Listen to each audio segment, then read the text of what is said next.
आहा के हमरा पल पल सतावे। ये चांद देखी रात में आहा के याद परदेश में ये लवली लवली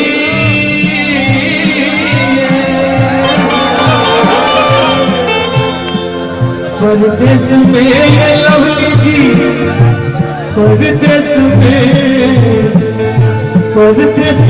ये लवली परदेश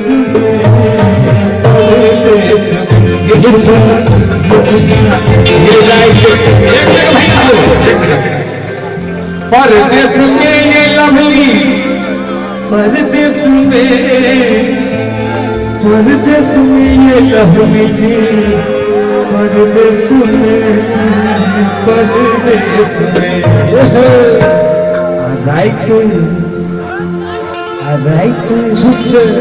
राइट छुच्छे अभी तैयार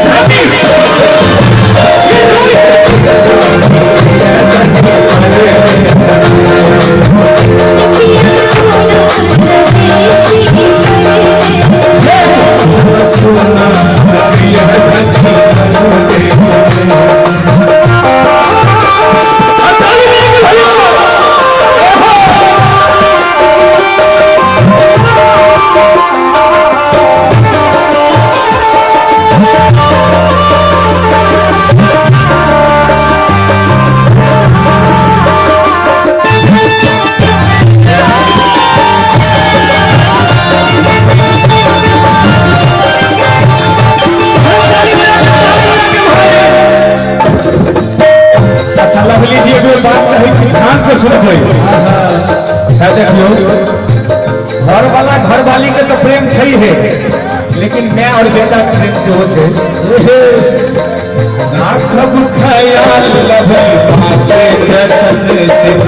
ये जब किसको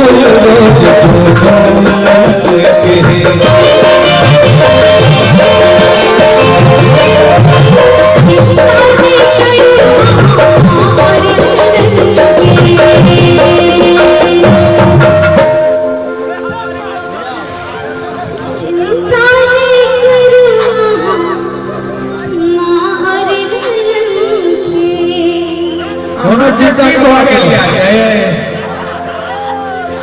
आएंगे।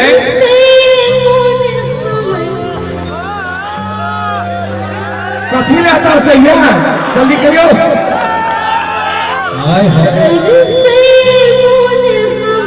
कह दिया जल्दी। अरे कहाँ बताइए रखो भाई।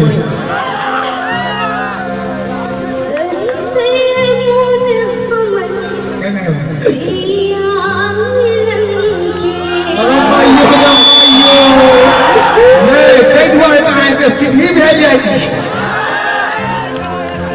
परदेश में ये लवली जी परदेश में परदेश में ये लवली परदेश में